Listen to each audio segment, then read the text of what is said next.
Hello, I'm David Plyler in the music division, and I am very pleased to be here with Graham Steele Johnson, clarinetist and editor and arranger, who is here for a performance of a work that has not been heard in Washington or really anywhere in the world for some 120 plus years. So a piece by Charles Loeffler. Welcome. So nice to have you. Thanks for having me. What I thought we would do is just kind of go through and take a look at this manuscript and have you speak about how you came to put this all together so that we were actually going to hear this in performance at the library. Maybe you could start by just saying what prompted your interest in this piece? Did you know about this piece ahead of time and just had this on your agenda? Or? No, certainly not. And it's amazing to be here finally in person with this manuscript because when I first came across the idea of this piece, it was early in the pandemic, April 2020. So the library was actually shuttered. And my own concerts had been canceled. So at that time, I turned my attention to writing program notes for festivals around the country that had yet to cancel their programming.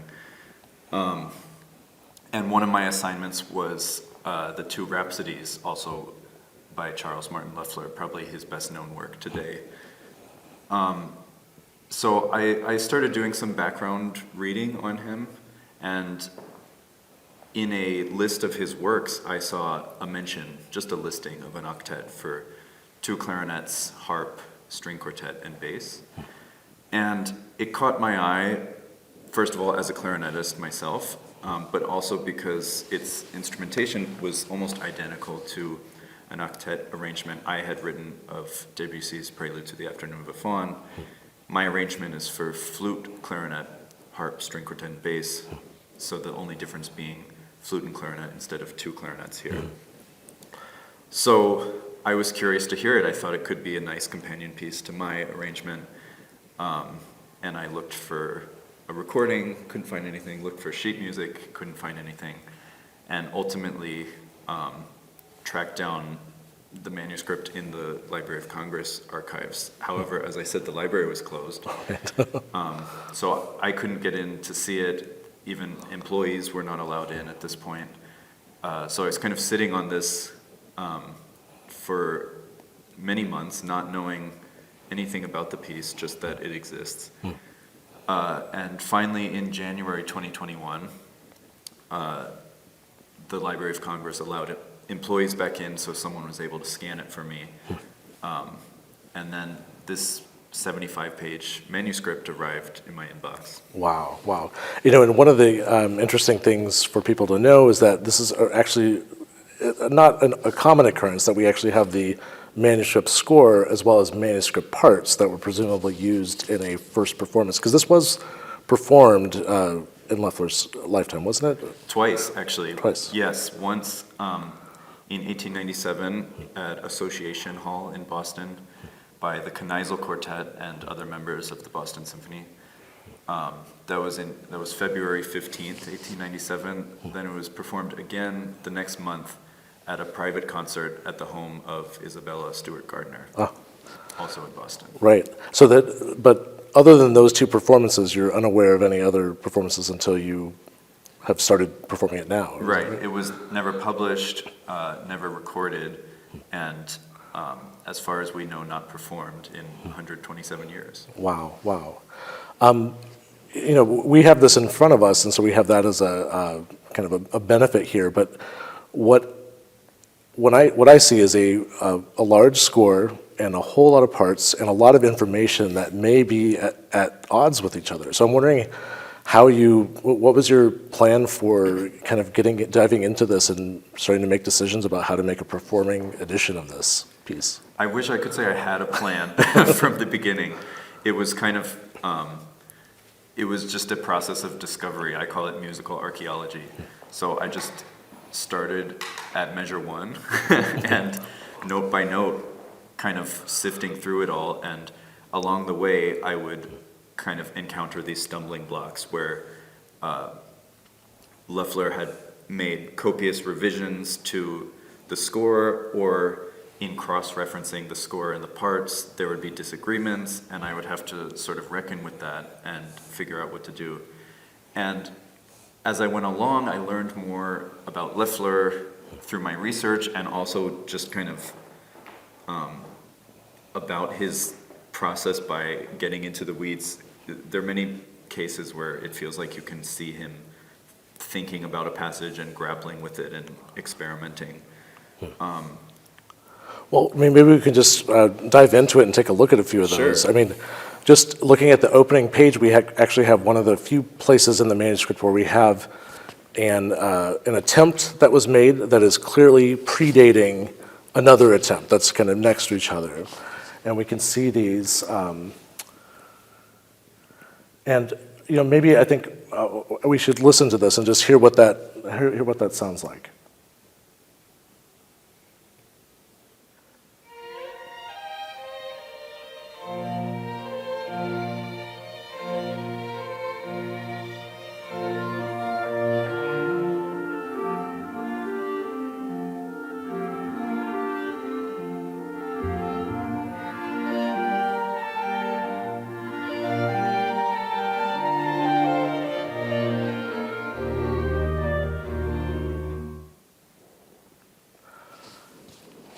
Before we go on, I should mention that this is an extract from a recording that you have just made that will actually be available for people to listen to fairly soon, right? In June, I believe. That's right. It releases June 7th. The album is called Forgotten Sounds, and also includes my octet arrangement of Afternoon of a Faun that kind of, in a roundabout way, led me to this piece, as well as another little-known Loeffler work, originally a song for voice and piano.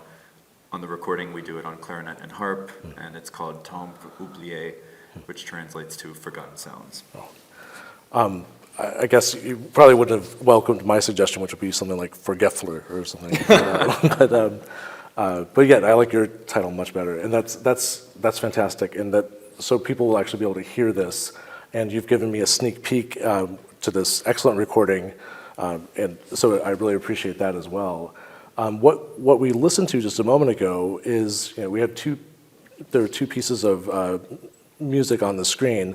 The one on the left is the one that's the earlier one, and the one on the right is the one that has developed. And maybe you can just say a little bit about what's there. I mean, not to be exhaustive, but. Yeah.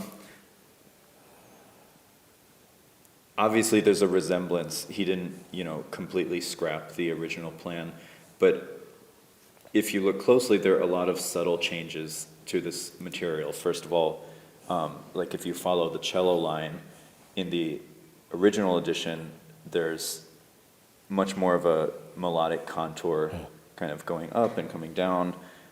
It also doesn't enter until the fourth bar, whereas, and there's more movement kind of in the viola part that's similar to that. In the kind of restarted first page, the cello is doing more of this kind of drone thing on the open fifths, helping to obscure the bar line in a similar way that the viola does. And it kind of serves this nested sense of stalling in these opening measures. You hear like ties over big beats, ties in the middle of the bar, la da dee da da da da. That's kind of in tandem with the cello being tied over the bar line. Also the repetition of this figure in the second and third measures, and then the repetition of that whole 3-measure chunk in the clarinets. So it's kind of got this, there's a sense of hemiola and a sense of, it's an interesting juxtaposition of flow, like this swing from the 6/4 meter, but also this kind of stalling. It's a bit unsettled to me. Like there's, even though the music is very, is almost pastoral, sort of a sound to it, but it's, there's this element of, it takes a while. I mean, you know, because you play the piece and know it inside out like that, but as a first-time listener, it takes a while to figure out where those beats are, and it's not really until a bit later that we, I think, get that sense of it. And that strikes me as a very Brahmsian type of approach to take to this type of music, but of course not the exclusive province of Brahms, of course. But Sure. But yeah, but that's a wonderful example. But he doesn't really do this as much in the rest of the piece. You now have a working draft from this point on. And at least that's what it seems like to me, but where there's lots of other types of changes that come into play. That's right. And we could, maybe let's take a look at some of those. One of the things that, we'll just look a little bit further ahead in the first movement, and one of the things that I'd love you to speak about is one of the challenges of creating a modern score when there is not a definitive known, this is the source that is the absolute way that things have to be. And when I say that, I mean we have those sources. This is the source that we have. But when we have the score and the parts and they don't agree, the editor has to make decisions about that. And so I want to show examples of the manuscript and then the parts, and then your solution in the critical edition that you've been working on. So looking at, we've just turned one page, so we're on pages 2 and 3. There's already a lot going on, including a paste over and other pencil markings that have been clearly added after the ink was dry on the the remainder. But can you just walk us through a little bit of what you're thinking about from the perspective of an editor, or how you're going to approach this? Yeah. The simplest way that I reconcile Loeffler's many rounds of revisions, which was typical of his very fastidious compositional process, is prioritizing cases where the manuscript score and the manuscript parts agree with each other. So where there's revisions that are to the score that are also reflected in the parts, I've generally adopted those revisions into my edition. That makes sense. Yeah. However, there are many cases where that's not the case. And I think it's tempting to assume that revisions, revising something makes it better or makes it a refined version of Loeffler's vision, and what he may have wanted, adopted into the final edition. However, that notion can be productively complicated with an awareness of Loeffler's personal relationship with criticism, with the specific circumstances surrounding this piece and its premiere. In fact, Loeffler publicly professed this sort of indifference to critical opinion, but actually he was very sensitive to how his music was received. And you can compare early reviews of his music to his manuscripts and find specific instances where he made changes in response to complaints from the conservative press that he was dealing with in Boston. And we're talking about large, drastic changes to his pieces on the order of deleting entire parts or movements. Wow. From music that had already been performed. And so that's very germane to the style of revisions we see in this piece. There'll be little kind of scratchings or recomposing measures like we see on this page, but also, as we'll see later in the score, sometimes he'll compose entire pages of music and then just draw a line through it. Right. As you're saying that, it reminds me of, I think a composer actually around this time was having a similar problem like this, and that's Rachmaninoff, who had this kind of weight on his shoulders with that public perception thing. And I think a lot of composers do this, where they project this aura of it being impervious to that criticism. But of course, at heart, I think everybody wants to be accepted and appreciated or something. But And it was also an interesting time for music history, sort of this turning point between the kind of glitter, chromatically suffused late romantic music and the emergence of a modern idiom that was kind of proliferating all around the world in the 20th century. And, if you think about something like Salome that was premiered just a few years after Loeffler's Octet,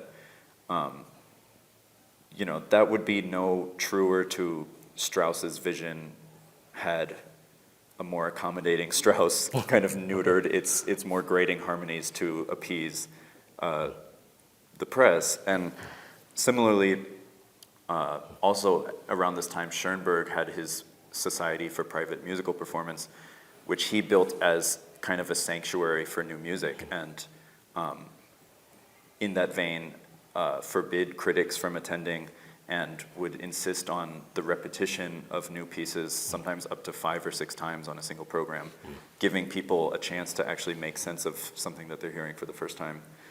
But Loeffler had no such sanctuary in Boston, and this piece didn't get the chance to have multiple hearings in public. So Loeffler may have preempted the more tolerant ears of posterity, with his hastiness to revise and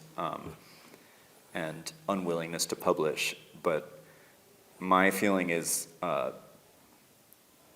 if it's possible to kind of give his music the chance to be heard with the sort of more forgiving ears of the present, then we should give it that voice. In addition to this, not to give the impression that this is music that's lesser than of any way, because this is, in my assessment, for whatever that's worth, this is really a fascinating piece, and it's clearly it's I think masterfully orchestrated in many ways, especially in the use of the harp, and we'll talk about that a little bit more. But I can see that a lot of decisions about things like where to make cuts, if you make cuts at all, or those types of things would definitely be a part of that calculus that would come into play. Mm-hmm. Let me just turn the page to the next one here. In this violin part on the left-hand side, and this is kind of a trait of the parts in general in this piece, is that there are edits are often covered as a way to just make it so that there isn't, you know for sure that whatever's underneath there is not getting played. Mm-hmm. But is there anything else you'd like to just talk about with the kinds of things that you would see in these, in the parts? Because I see on that right side of the screen, there's for instance, is that a potential cut there to go to H? Yeah. So these 2 pages of the violin part are a good case study in the varying degrees of legibility that remain in the wake of Loeffler's heavy revising process. So on the left page here, as you say, the original text is completely obscured. So in the part that does us no good for comparison to what came before. The only recourse would be checking out the score. Mm-hmm. Whereas on the right page, he did indeed make a cut, but leaving the original text legible, which actually makes things more complicated. Right. Because, well, do we just ignore all this music that you can plainly see? And so I've found it necessary to really appraise each of these cuts on a case-by-case basis. As I said, in general, I have been comfortable adopting cuts that are reflected in both the manuscript and the parts. That seems like a more decisive intervention by Loeffler. Mm-hmm. But there are many cases where they disagree. For example, in cases where the original text is legible, and where the cut does not appear in the manuscript score, to me that indicates a revision that occurred during the rehearsal process as opposed to the composition process. Not that that's, outside the norm of compositional activity. Composers may well revise their music after hearing humans play it. Right. However, that also introduces a number of other variables. For example, we know from a contemporary review in the Boston Evening Transcript that at least one reviewer, one critic, was present at a rehearsal. So given what we know about Loeffler's sensitivity to criticism, and the numerous other variables that could be at play, musicians' opinions, musicians' ability, Yeah. although he was working with the cream of the crop, Yeah. it could be also things as mundane as, had the piece simply exceeded the allotted time on the program. On the premiering program, it was sandwiched between nearly an hour of string quartets by Dittersdorf and Beethoven, Opus 131. Right. So this is a pretty hefty Equally program. heavy-hitting pieces, I'm sure. Yeah, right. So all of that to say that it's just not as simple as anything that Loeffler cut he didn't want in the music. That's a good point. I think that the fact that this is not obscured makes me think that there's a possibility that a performance being in a different circumstance. Like you said, he's got excellent players there, so it's probably not for the reason that they couldn't play it. But there is the possibility of that other interpretation. So that's interesting to see that in play and to know that is not necessarily the final word, especially since he didn't give us a published version. Yes. So that, complicates things in an interesting and maddening way for me, the Sure. restorer. So rather than presume to assert a definitive single version of the piece, when possible, like in cases like this, I tried to preserve the sort of plurality of the score and transfer some of that interpretive agency to the performers.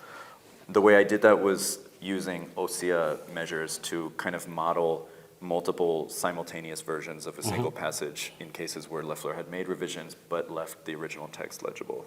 Well, let's take a look at an example of that in your edition. What we have on the screen now is, what usually we call them systems when they're, usually we might fit two systems, which is two groups of the same number of instruments on a single page. Here we have it exploded so that we have, the full panorama is just on one single page. And that's because you've inserted these, those kind of extra smaller measures that are OSIA or alternative passages that can be there. And I think that this is fascinating because they're quite different in places in terms of what the ultimate effect would be. And it's not necessarily clear that one is better than another one. They're just different. Maybe it's the opinion of the playing musicians that one is better than another. But I'm curious about as you've explored performing this work and kind of getting to know it in that respect as well. Did you find yourself utilizing some of these OSIA passages, or did you primarily play the main text that you set aside? We primarily played the main text, with a couple exceptions. The reason for that is mostly that, again, it's hard to say a blanket rule that applies to the whole piece because each of these revisions are so idiosyncratic, and so my approach varied slightly on a case-by-case basis. However, in general, the primary line in my score is whenever possible, the original text of Loeffler's score, whereas revisions appear in the OSIA measures and cuts are reflected that way. So that means OSIA passages are often shorter, so it involves not only different musical material offered in an OSIA measure above the primary line, but usually also involves a cut skipping over a few measures once you finish playing the ossia. Gotcha. And I've specified that in footnotes attached to those passages. But for the purposes of our first recording, we tried to take a generous, kind of inclusive approach Yeah. to putting forward as much of Loeffler's material as possible. And it's hard to have a sort of asynchronous sort of situation to represent that on a page without, in an easy way. Let's take a listen to what it sounds like to actually hear that cut that you were talking about just a few moments ago, and hear what that sounds like in your recording.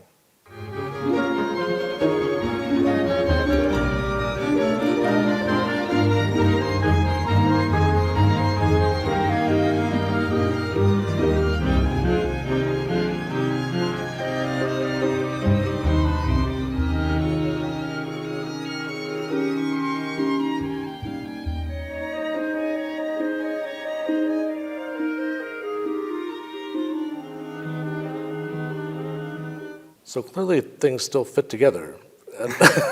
So That's the idea. that's always a good sign Yeah. when that works. And do you feel that that it ends up just making a sort of a tighter structure when that? Yeah, I mean, that's an interesting question. It also kind of brings up the idea of the larger form and how these cuts are kind of toggling that. Because there's a corresponding part to this, right? Later in the piece. Yeah. Maybe I'll turn to that page now. Right, so starting here, what I have on the screen is, I know probably not the easiest thing to see, but there's a whole page kind of in between that's been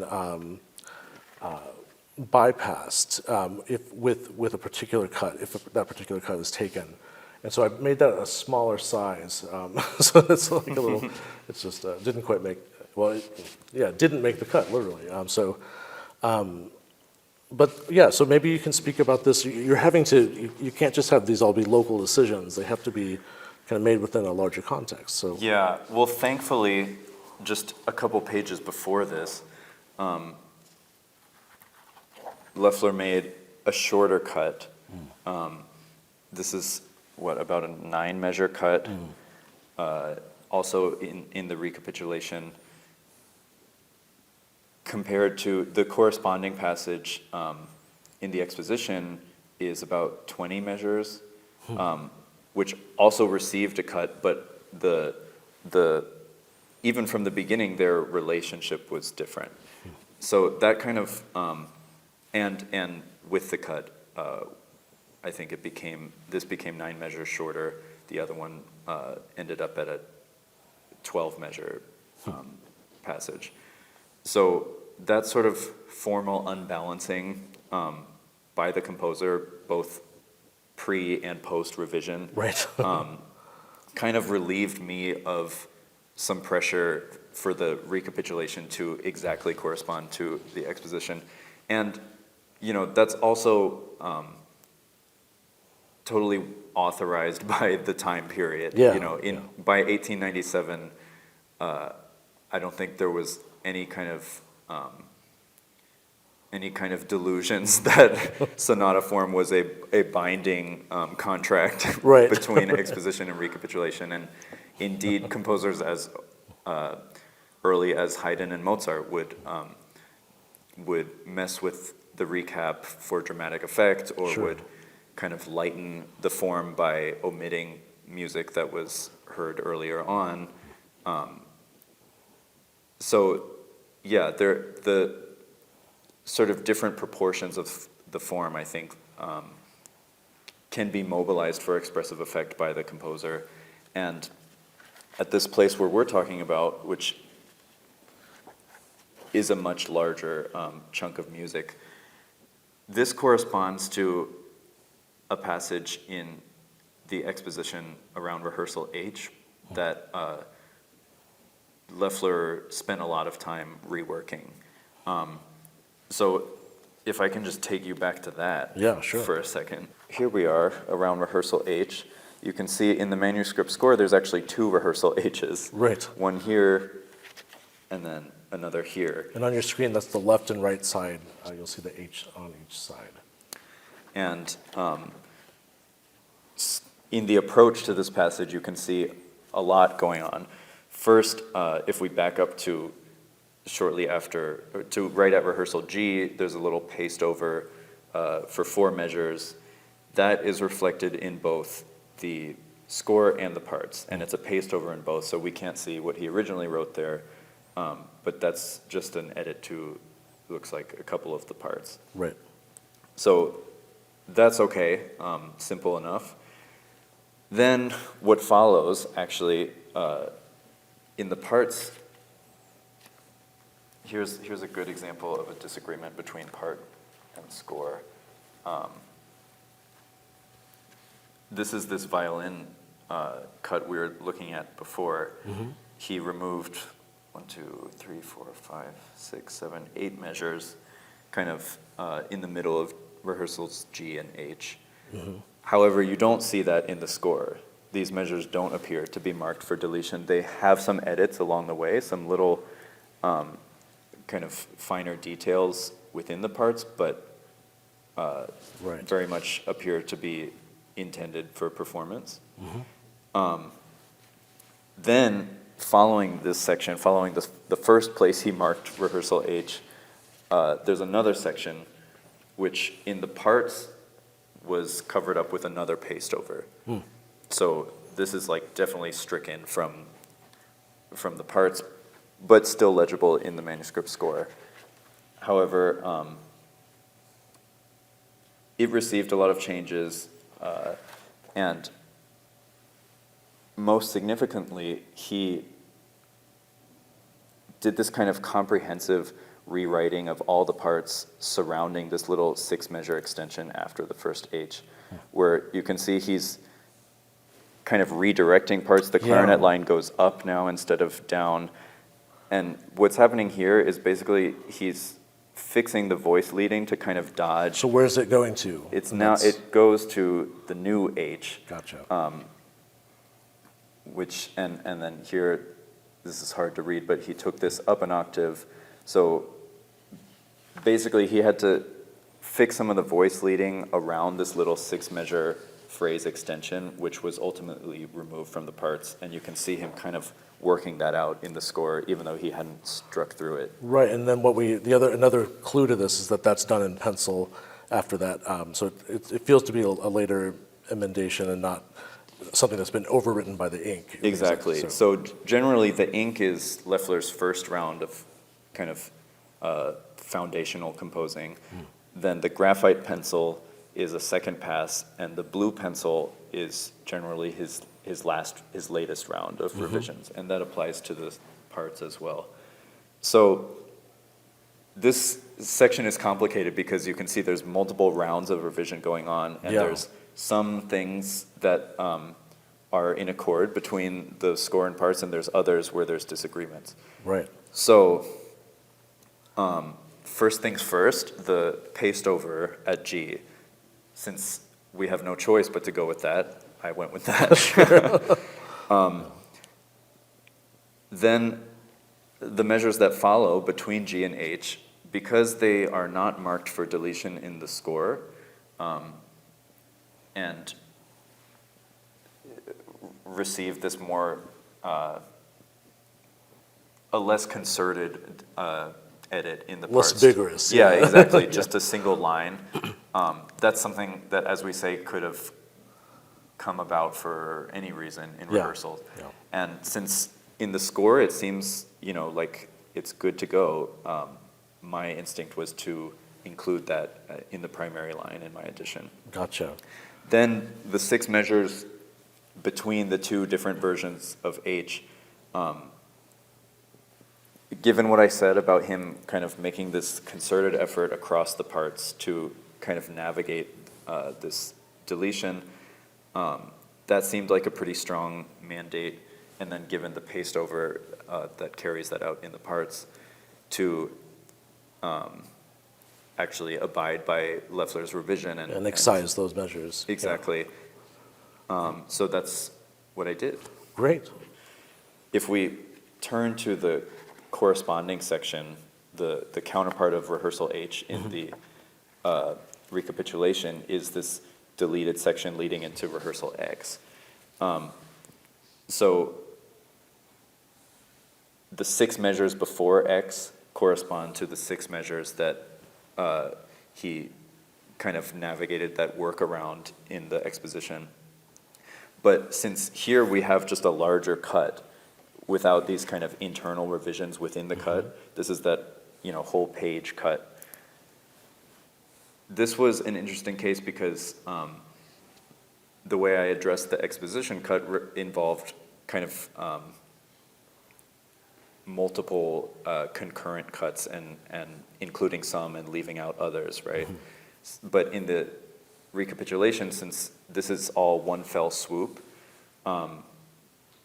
it lacks the kind of internal revising of the voice leading that permitted the cut combination that I kind of contrived in the exposition. So basically that would have needed to happen in this measure to connect here to X. And kind of redirect the contour of these lines to go upward. To mirror what happened before. Exactly. So basically, there were 3 options as I saw it. I could just go with the original text and ignore Loeffler's cut, and that would include these extra 6 measures and also include the 8 measure passage that I did include in the exposition. Or I could just copy the cut structure I did in the exposition, but that would involve more of an intervention on my part and having to kind of recompose this voice leading on Loeffler's behalf. Right. So that seemed more like stepping in as a third party. Or I could simply just respect Loeffler's cut and leave the exposition and the recapitulation out of balance. And because he did that elsewhere, and because of what we said about the context of the time and how that relates to formal disjunction, I was comfortable just going with Loeffler's simpler cut. Great. That makes sense. This is all fascinating. Let's take a look at the beginning and the end of the second movement. But let's start with the beginning, since that's a good place to start. So here we are at the beginning of the second movement, and you had an interesting comment that I'm hoping you can speak to about the tempo, and in particular a clue. I mean, one thing that strikes me about this opening is that it's kind of a forceful tutti approach to a slow movement in the opening, and in fact, as it goes through the rest of the piece, he presents the material quite differently. But you would mention that there was a kind of a clue in the part about how you might interpret a tempo for this. That's right. So the theme is introduced in this kind of Tchaikovskian grandeur tripled across 3 octaves in the first clarinet and the 2 violins. And if you look at the first measure of that, they have slightly different slurring patterns. So composers use slurs primarily as a phrasing indication to show gestures and groups of notes for expressive effect. But those slurs also have technical implications that mean different things on different instruments. So for a clarinet player, when I see a slur, that means I connect the notes together with my air. So that means I would avoid using the tongue or taking a breath between those notes, which would create a separation. For string instruments, slurring notation implies bowing. So you can see there's already slightly different slurs between the clarinet and the 2 violins. The clarinet has 5 beats slurred, whereas the violins slur 3 beats from the pickup through the second beat of the first measure, and then the second half of the measure under another slur. That's surely just a simple bowing consideration, which of course Loeffler would have been intimately familiar with as an accomplished violinist himself. So can you demonstrate what the problem would be if he kept it as a group of 5? Sure, I'm not a violinist, but he writes Adagio molto. The violins are playing forte, so they'll be using a lot of pressure, and at a slow tempo, you would probably run out of bow before you finish 5 beats, right? Right. And so that's why he splits it into 3 and 2. La dee da da da da dee. That's a good clue then for how one might interpret. That's something like a benefit of having these parts and having been able to see that, and of course knowing his. I mean, so a lot of composers when they write for strings, if they're not string players, the string players just rewrite the bowings themselves. Yeah. But presumably there would have been a certain respect given to Loeffler because especially because the premiering string players were the Kneisel Quartet, Franz Kneisel on first violin, who was Loeffler's desk mate in the Boston Symphony for almost 20 years. Wow.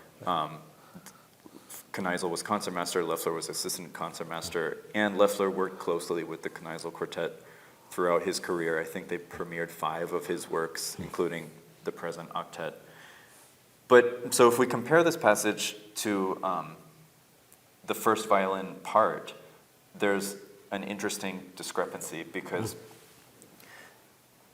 presumably Loeffler, in his familiar blue pencil that we've seen throughout the parts and score, actually revised this slurring, changing the first violin's 3-beat slur pattern to leaving the pickup quarter note by itself and then slurring from the downbeat to the second beat of the first measure. So it's 1 + 2 + 2 beats of slurring. Right. So to me, that indicates that the 3 beats that maybe for the tempo Loeffler wanted, the 3 beats on one bow was still too slow. Right. And so he changed it to offer this alternative, playing maybe an up bow on the pickup, down for 2 beats, and then up for 2 beats to accommodate a slow enough tempo. And what's interesting is before so I tried to reflect this in my edition with the main slur being what Loeffler originally wrote, the 3 beats, but a dotted slur. Sure. Reflecting the blue revised slur. But before I had even added that in my edition, one of the people I was playing with came up with that bowing just intuitively to accommodate the tempo we were dealing with. And also then the downbeats are correct in terms of being the down bows being with the downbeats. Yeah, it definitely aligns with the meter in that way. But I think it's an important, we're sorely lacking any insight about tempo or any sort of performance instruction for this piece. So to me, this indicates that the tempo needs to be slow enough that it's not too easy to fit it all on one bow. Right. That slow enough that it's basically on the cusp of whether you can fit 3 or only 2 beats per bow. That makes sense to me. Well, let's take a listen to this and see how that sounds. So this is the very opening of the second movement.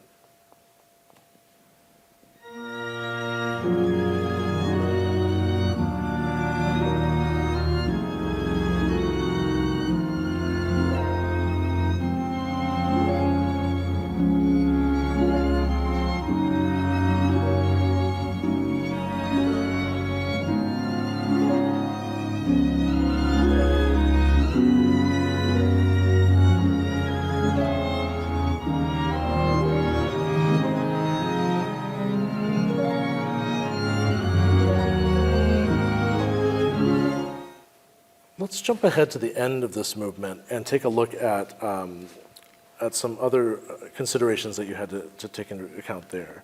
So looking at the end of the second movement,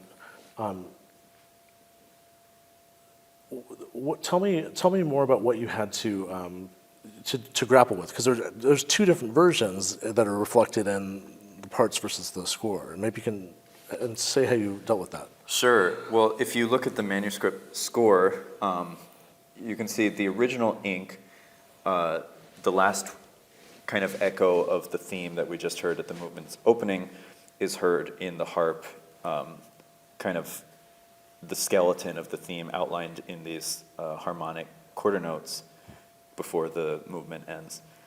But if you look up at the second clarinet part, you can see in blue his, as I said, his last round of revisions usually.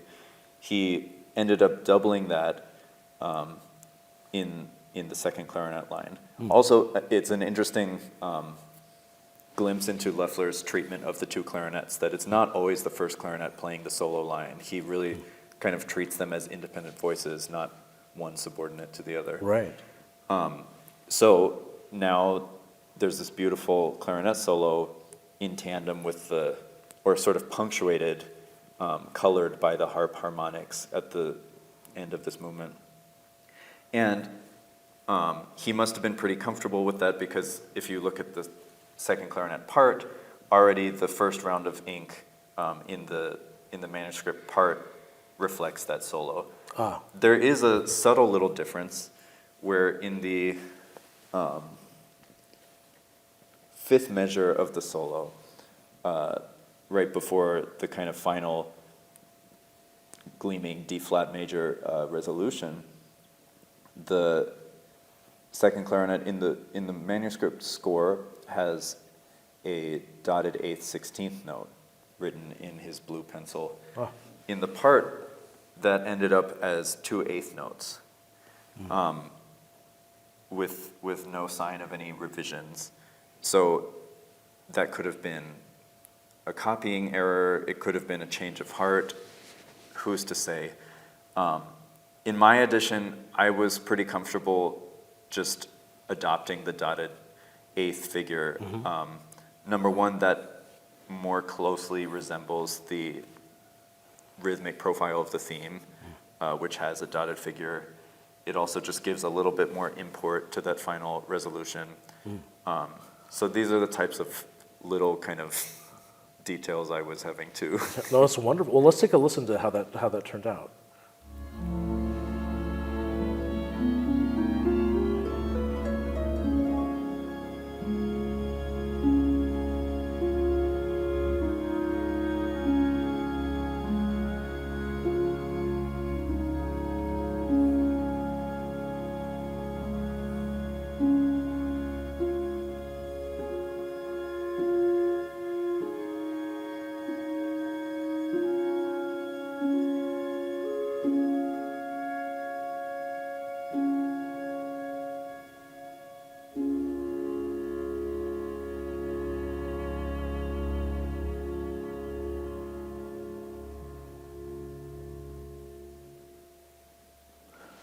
You know, there's a wonderful thing that having the clarinet play with those harmonics is a really nice effect, and I think it's a nice revision.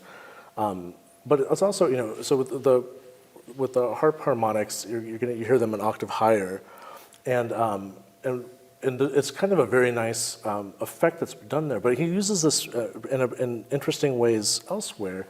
I just want to point this out because this is, you know, I think we were talking earlier about the fact that you know, this is a really interesting harp part in a chamber music context, and this predates both Ravel's and Debussy's contributions in that regard. And they're usually heralded as kind of the leaders in that. And of course, it's not, to be fair to them, they wouldn't have known this work. But if we look just a page earlier before what we just heard, maybe indulge me and just listen to this sort of isolated use of harp harmonics that's also kind of really nicely prefigures that final version.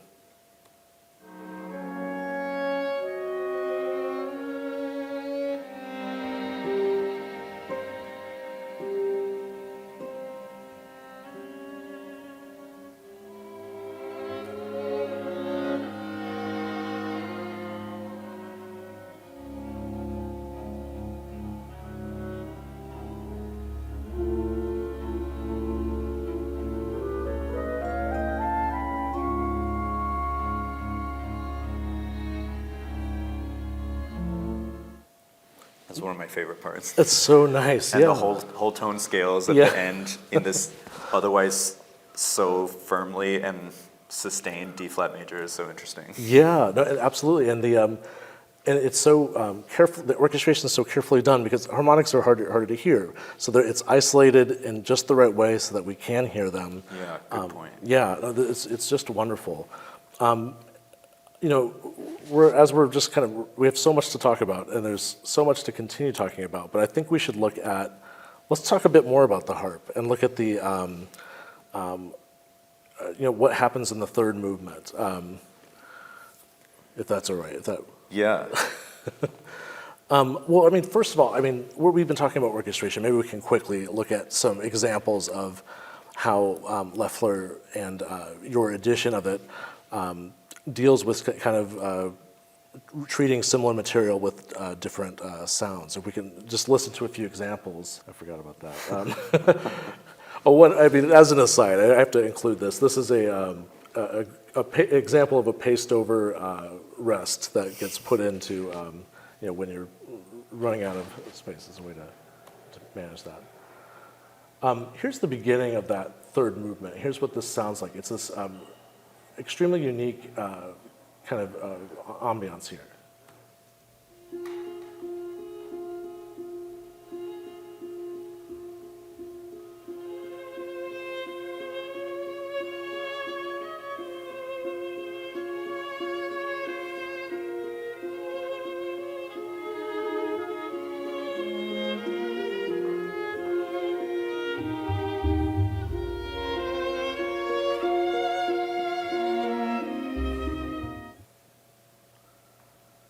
So that same idea gets transformed in different ways. And so for instance, here's another version of it, but it's quite different.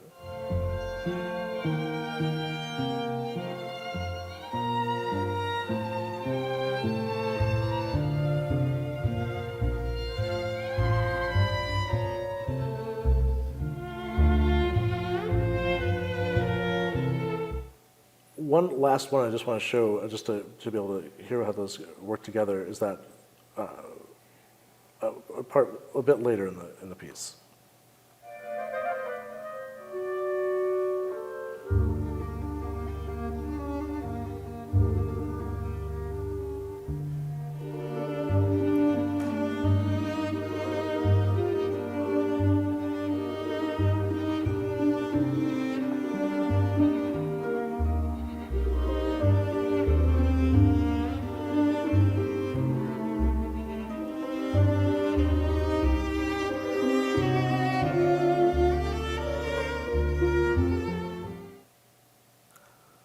So that's really kind of just a way to whet your appetite for this. And maybe we need to finish up here, but maybe just as a closer, you could talk about one of the striking examples of another type of edit that you had, or decision that you had to make, that is the harp cadenza at the end. And this reminds me of like Tchaikovsky, Nutcracker cadenzas and things like that, where this is something comes into play. Maybe.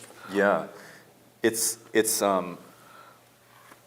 It's a really striking moment, and evidently made quite an impression on contemporary reviewers. In fact, the reviewer for the Boston Evening Transcript had like a whole paragraph about the harp cadenza in the context of discussing Loeffler's striking instrumentation, and said something. I think he compared it to setting a lighted match to gunpowder, the way the harp kind of explodes in these arpeggios. But it's fascinating because if you look at the manuscript score, it actually did not begin as a harp cadenza. That moment originally had a lot going on. Harp activity indeed, but also all sorts of different rhythmic figures going on in the clarinet, in the viola, trills, triplets, dotted rhythms, different voices entering, in pairs or in solos, and then kind of these snowballing 16th notes leading out of this section into the final presto. And again, I wish we could say why he made such dramatic changes to this section. I can only guess that maybe it felt too busy to him, and because the direction he ultimately went is so stark. There's just this barely audible triple P bass drone beneath this kind of explosion of the harp kind of coming out of nowhere. Like there's nothing you hear before that kind of leads you to anticipate a moment like this. Right. But he ultimately scrawled in German "harp alone" over this passage, leaving no doubt. And Right. given the what we can read in the Boston Evening Transcript Review, we know that the version of the piece that was heard at the premiere did indeed have a very striking harp cadenza. Well, why don't we, as a way to finish up, why don't we hear what that harp cadenza sounds like?